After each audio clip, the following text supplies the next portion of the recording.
Dobry wieczór, tutaj William. Witajcie na cotygodniowym podsumowaniu Polski wiadomości ze mną, Williamem Murphy. With the Irish general election campaign now in full swing, we thought it would be an opportune time this week to summarise the current state of play and speculate on the relative standings of the parties. The main Polish-related news stories this week have included: Deputy Foreign Minister Paweł Jabłonski says the Soviets did not liberate Warszawa 75 years ago, but rather introduced communist slavery. Jarosłow Kaczyński stresses the need for a sovereign, free Poland within the EU. Konfederacja announces Krzysztof Bosak as their presidential candidate. And conflicting opinions in the Irish media about the wisdom of judicial participation in the Warszawa judicial protest march.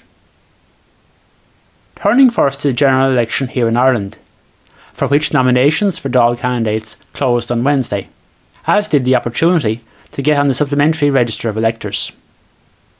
With the first phase of the campaign now over, we've had our first major surprise of the campaign, with the results of the Behaviour and Attitudes poll for last weekend's Sunday Times, which showed Fine Gael trailing Fianna Fáil by a massive 12 percentage points, 32% to 20%. Like many commentators, I'd be highly sceptical that such a result will actually be borne out in reality, especially as the detail of the poll indicated the Fianna Fáil surge was attributable to an almost doubling of their support in Munster, a finding which was out of line with that for the other regions of the country. It's noteworthy to begin with just how long the 32nd Dáil, bereft of a majority for any one party or grouping, has lasted, and indeed had during its term two Taoiseach, namely Enda Kenny and of course now Leo Varadkar. After the 2016 general election, many expected there would be an almost immediate fresh poll, or for any agreement reached, to struggle to last past the year mark. That it did last owes much to the patience of Fianna Fáil leader Micheál Martin, who probably correctly recognised that his party needed more time and evidence of perceived good behaviour in the national interest to recover its reputation after the economic crash of the Brian Cowan government. Following the change of Taoiseach, he is also allowed sufficient time for the novelty factor to wear off Leo Varadkar, as if nothing else, the mundane nature of governing catches up with the initial positive public perception of a young and dynamic Taoiseach. For Micheál Martin, playing the long game is a strategy which may well work, and see him escape what looked to be his fate of being the first leader in the history of Fianna Fáil to fail to become Taoiseach. Judging by the current constellation of political forces, it looks as if Martin, assuming Fianna Fáil ends the election with roughly a similar number of seats to Fine Gael, as currently appears likely, is best placed to form a government, with the participation and/or the support of the Greens, Labour, Social Democrats and independents of the Rural Alliance rather than hard left disposition. Of course, many surprising things are possible, and not entirely to be ruled out, despite the public protestations. That said, it would be a considerable stretch indeed, with acute internal party consequences, for either Fianna Fáil or Fine Gael to enter government with Sinn Féin.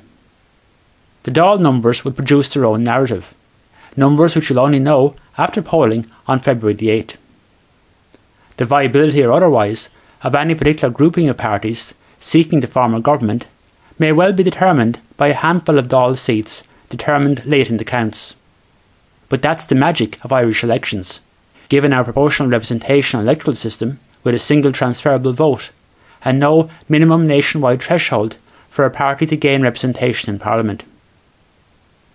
For any listeners not overly familiar with the history of Irish political parties, a very brief outline of where they are generally placed on the political spectrum is probably useful, with the caveat that the need to be perceived as in the centre tends to dominate political discourse. As the fact that most of the topics raised since the election campaign started have focused on the perceived need to spend more taxpayers' money and for the state to intervene more heavily in various aspects of the economy and society demonstrates. Since the departure from the political landscape of the Progressive Democrats more than a decade ago, there is now no real representative of what we might term the liberal or libertarian free market right in Irish politics. Of the two largest parties, Fine Gael has traditionally been seen as the more right of centre of the two. Historically, the party was quite conservative, both economically and socially, but moved sharply to the centre under the leadership of Dr. Gareth Fitzgerald from 1977 to 1987. It also generally governed in coalition with the Labour Party, which further pulled it to the centre. Fianna Fáil, from its origins in 1926 and its long periods of government under Eamon de Valera from 1932, right up onto the last few decades, combined economic populism and social conservatism. It's now joined the new centre ground in terms of social issues, and has also often simultaneously embraced both reductions in personal income tax and large increases in public expenditure. The claim, fairly or unfairly, often made about Fianna Fáil, is that it's possible to be a supporter of the party and believe in almost anything. Fianna Fáil was also traditionally associated with a more strident version of Irish nationalism than Fine Gael, albeit committed to exclusively peaceful means to bring about Irish unity.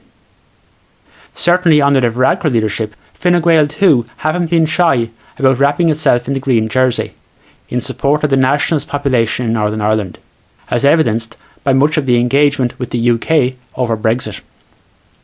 Sinn Féin is a self-professed socialist party, but even more systemically deeply entwined in a multiplicity of ways with what it views as the struggle for Irish reunification. Among the smaller parties, the Greens prioritise environmental issues, and will be hoping to capitalise on their strong local elections performance, especially in Dublin. The now greatly diminished in size Labour Party and much newer Social Democrats both fit the standard West European social democratic model. Solidarity, people before profit, represent the hard left of Irish politics. There are also a number of potentially strong new independent candidates standing for election, including the former Renewal leader John Leahy and Lee Shoffley, the deselected Fine Gael by-election candidate Verona Murphy in Wexford, and the former presidential candidate Peter Casey, who is standing in both Donegal and in Taoiseach Leo Varadkar's Dublin West constituency. With the issues of health, housing, crime, climate and most recently pensions, specifically their consequences for those forced to retire at age 65, of the progressive raising of the pension age to 66, 67 and ultimately 68, it's telling also to reflect on some of the issues that haven't featured prominently in the campaign to date, including the high rates of personal taxation on average earnings, the question of the efficiency or otherwise of the delivery of public services in Ireland, our relationship with the European Union, now that it'll be without in reality our closest ally, the United Kingdom, from the end of this month, and a total lack of priority in terms of pay, numbers and equipment given to the defence forces by governments of all parties in recent decades. With the end of the 32nd Dáil, it's also an appropriate time to reflect on the number of TDs who are not seeking re-election, most of their own accord, though of course that's not the case for Fine Gael's Maria Bailey, who was removed as a candidate by her party in light of the so-called Swingate controversy. Of the 18 who are standing down, the highest profile names are those of the former Taoiseach Enda Kenny, who was first elected in a by-election in the then West Mayo constituency in 1975, former Fine Gael leader and subsequently Finance Minister Michael Noonan, and former Sinn Féin leader Gerry Adams. There are other prominent names too, including outgoing junior ministers Jim Daly, Finian McGrath and John Halligan, as well as Sinn Féin's former Dáil leader Caoimhín Ó Caoláin and former Ceann Comhairle, or Speaker of the Dáil, Fine Gael's Sean Barrett. If we're looking for a pointer as to the likely result between the two largest parties, voters have tended to tire quickly of Fine Gael-led governments, and their current spell in office of 9 years is the longest continuous period since the party's formation in 1933. Especially given their very significant seat losses 4 years ago, after which they managed to remain in office by dint of the lack of an alternative, this time the old "time for a change" slogan may resonate all the stronger. Over the next 2 weeks, we'll certainly see a feverish level of political activity, both among the major parties at a national level and also among individual candidates in each of the 39 Dáil constituencies. But given the relative political consensus on most major policy areas, especially between the two largest parties, who've operated the confidence and supply agreement for the past 4 years, we are unlikely to see any radical change in policy direction, whatever government is formed in the aftermath of the poll. Turning next to news from Poland. Exchanges over events associated with the Second World War have continued to feature prominently in political discourse this week. Speaking last Friday, Deputy Foreign Minister Paweł Jabłonski said that the then USSR did not liberate Warszawa 75 years ago, but rather introduced communist slavery. He told reporters on the 75th anniversary of the entry of Soviet forces into the capital that, on January 17, 1945, the Red Army entered a Warszawa left ruined after the Warszawa uprising, during which the Red Army stood and watched from the other bank of the river Vistula as Warszawa was being destroyed. This was not liberation, it was bringing in a new communist slavery, and we must remember that, while of course respecting individual soldiers. He dismissed as another attempt to falsify history the publication of documents by the Russian Defence Ministry about the entry into Warszawa in January 1945, which claimed that Poles murdered Jews and Ukrainians. Speaking last week in Starachowice, after a mass to mark the 7th anniversary of the death of his mother, Prawo i Sprawiedliwość chairman Jarosłow Kaczyński said that Poland must fight to be sovereign, free, in the EU, in a community of free states and free nations. He reflected on the role his mother's generation had played in shaping a free Poland. The right-wing Konfederacja group last Saturday announced the choice of one of their same members, 37-year-old Krzysztof Bosak, as their presidential candidate for May's election at a party convention in Warszawa. Opinion polls place support for Konfederacja around the 8% mark, with the two leading candidates for the election expected to be the incumbent Andrzej Duda, backed by Prawo i Sprawiedliwość, and the recently selected Platforma Obywatelska candidate Małgorzata Kidawa-Błońska. Speaking following his selection, Bosak criticised what he termed the excessive statism of the Prawo i Sprawiedliwość government, saying that nationalists do not want to see the nation become a mere appendage of state bureaucracy. Nationalists want a strong nation, a nation of free people. He promised to promote patriotism, conservatism and economic freedom.